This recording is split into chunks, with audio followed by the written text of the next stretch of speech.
All right, music fans, welcome back. Harmless Dave here on the Harmless Dave channel with some pretty sad news this afternoon as I just found out about this. Doing what I do in real time for a few real people out here. So, Brian Wilson has passed away at the age of 82.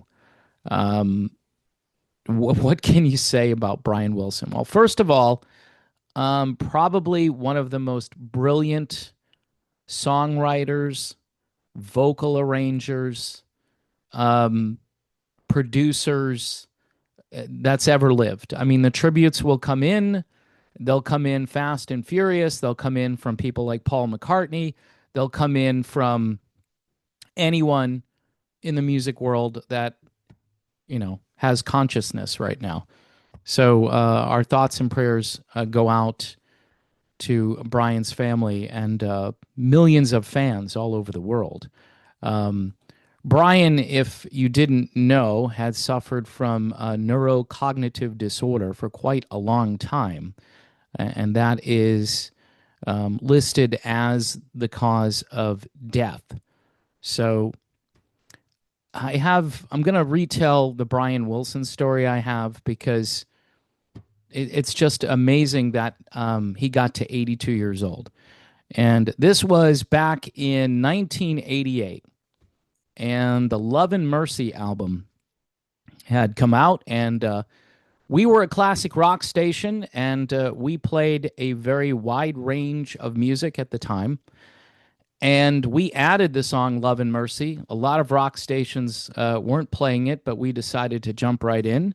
Warner Brothers was twisting our arm, and they had a lot of good stuff out at the time. And I'm like, yeah, well, Brian Wilson, that's the Beach Boys, right? We can't play the Beach Boys on our station. That's pop stuff. That's for the adult contemporary stations. Well, we played it.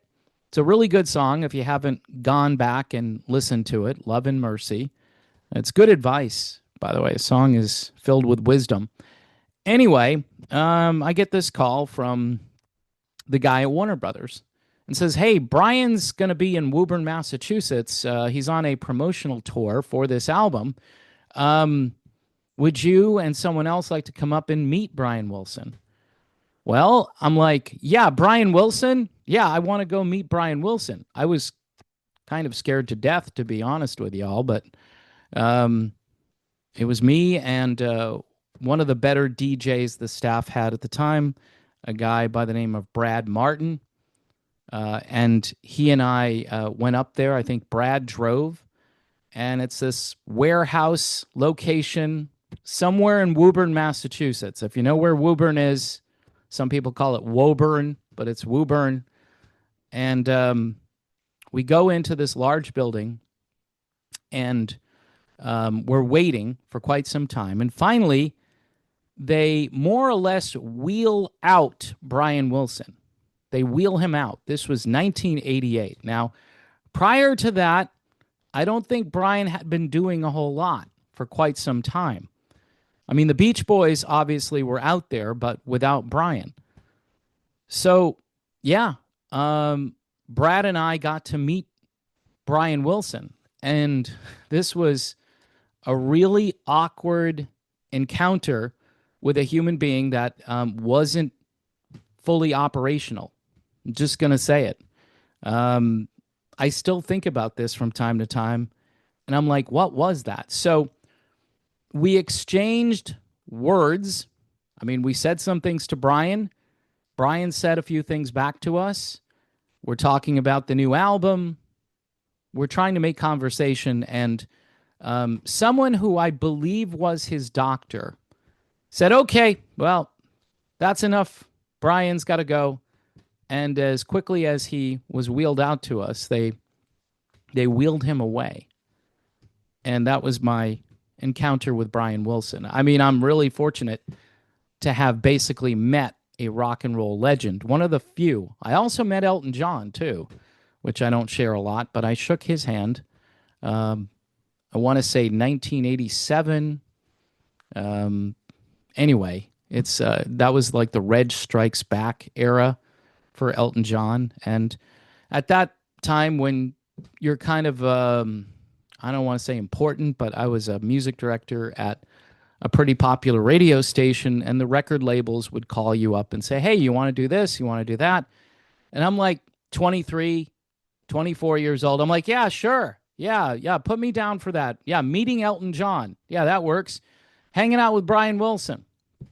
So, my encounter with Brian Wilson, though, left me kind of speechless. Me and Brad on the way home were like, wow, he was completely out of it, huh? And Brad's like, yep. And I'm like, that's really sad. And Brad's basically thinking about all the stuff that Brian went through, did a lot of substances back in the 60s, was under enormous pressure, whether it was his own pressure, like he was putting a burden on himself, trying to keep up with the Joneses. In this case, the Joneses are Lennon and McCartney. And for the most part, I think he did a great job. But, after Pet Sounds, what else could you do? You threw the kitchen sink at the music buying public. And then the Beatles, of course, came out with like Sergeant Pepper. And I believe Brian's words were something like, we're bleeped. Okay. It's a word that begins with F, and you know the rest of it. It's just sad. He's certainly going to be remembered as an unbelievably great songwriter.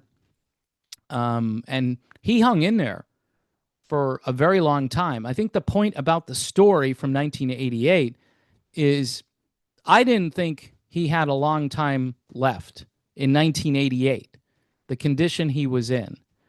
And somehow he made it to 2025. So again, trying to share something unique. You'll get better tributes than this. You'll hear about all of those amazing Beach Boys records, which everybody knows about. If you go listen to it, it's a different kind of music. There's happiness built into the Beach Boys. Music doesn't sound like that anymore. And Brian Wilson is one of the reasons that music was so good back in those days. And he might be the number one reason why music was good in the 60s, even late 50s, 60s, and then, sporadically since then. So again, my thoughts and prayers are with his family, with all the fans, with everybody who's worked with Brian Wilson. Brian is hopefully in a better place today after suffering for a very long time. And that's it.